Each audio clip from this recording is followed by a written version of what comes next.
नमस्कार, मी पूजा मडावी वासरीकर, शिल्पनिदेशक कोपा, शासकीय औद्योगिक प्रशिक्षण संस्था मारेगाव। या हप्त्यामध्ये समता सप्ताह म्हणून आम्ही शासकीय औद्योगिक प्रशिक्षण संस्था मारेगाव येथे सप्ताह आयोजित केलेले आहे आणि 8 तारखेपासून 8 एप्रिल ते 14 एप्रिलपर्यंत हा सप्ताह सुरू राहणार आहे।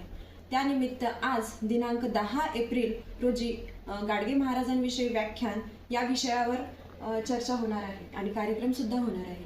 त्यानिमित्त मी थोडक्यात गाडगे महाराजांविषयी थोडी माहिती सांगते। गाडगे महाराज यांचा जन्म 23 फेब्रुवारी 1876 रोजी महाराष्ट्रात झाला। तसेच 50 वर्ष गाडगे बाबांनी लक्षावधी लोकांना सतत ओरडून सांगितलं, देव माणसात आहे, कीर्ती धोंडा पाणी देव रोकडा सज्जनी, डोक्यावर झिंगा, अंगावर चिंध्या, हातात खराटा आणि एका हातात मडके। प्रारंभी लोकांना कळेना, त्यांना असं वाटे की हा माणूस वेडा आहे की खुळा। कुठे कोणाच्या घरात राहायचं नाही, भाकरीचा तुकडा खायचं आणि खापरातून पाणी प्यायचे आणि ज्या गावी जायचे त्या गावी हातातल्या झाडूने झाडून स्वच्छ करायचे। काही दिवसांनी लोकांना वाटू लागले की हे अवलिया आहे का। अवलिया असल्यामुळे लोकांना असं वाटू लागलं आणि त्यांनी लोक पाया पडायला जायचे। जेव्हाही लोक पाया पडायला जायचे तेव्हा लोकांच्या पाठीवर खराटा मारून गाडगे महाराज पडून जायचे। उभ्या आयुष्यात त्यांनी आपल्या पायाला कुणाला हात लावू दिला नाही किंवा भूत भविष्य सांगून अंगारे दुपारे देऊन बुवाबाजी केली नाही। कीर्तन हे गाडगे महाराजांचे खरे सामर्थ्य, म्हणूनच म्हणतात गोपाळा गोपाळा देवकी नंदन गोपाळा। संत गाडगे महाराज यांचे बालपण, गाडगे महाराजांचा जन्म अमरावती जिल्ह्यातील शेणगाव येथे झाला। त्यांचे पूर्ण नाव डेबूजी झिंगराज जानोरकर असे होते। ते त्यांच्या आईच्या माहेरी मूर्तिजापूर तालुक्यातील दापुरे येथे त्यांच्या मामाकडे त्यांचे बालपण गेले। त्यांच्या मामाची बरीच मोठी शेतजमीन होती, त्यामुळे लहानपणापासूनच त्यांना शेतीत रस होता। विशेषतः गुरांची निगा राखणे आणि त्यांना फार आवडायचं।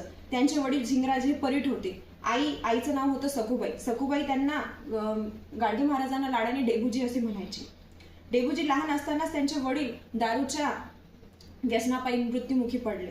त्यामुळे डेबूजीचे घरची परिस्थिती अत्यंत गरिबीची असल्याने लहानपणापासूनच त्यांना गुरे राखणे, नांगर चालवणे, शेतीवाडी करणे अशी कामे करत असत। त्यांना कामाची खूप आवड होती।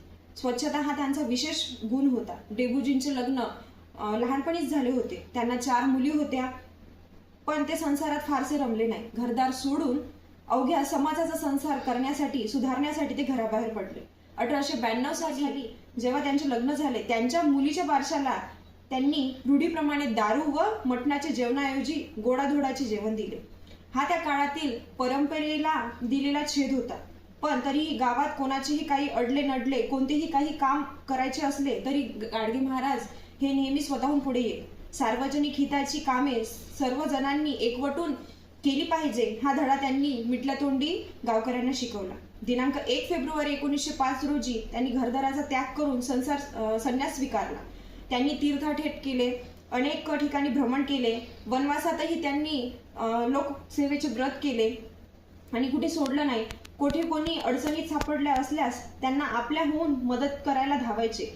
मदत करून कोणत्याही फळाची अपेक्षा न ठेवता आपल्या वाटेचे कार्य करायचे।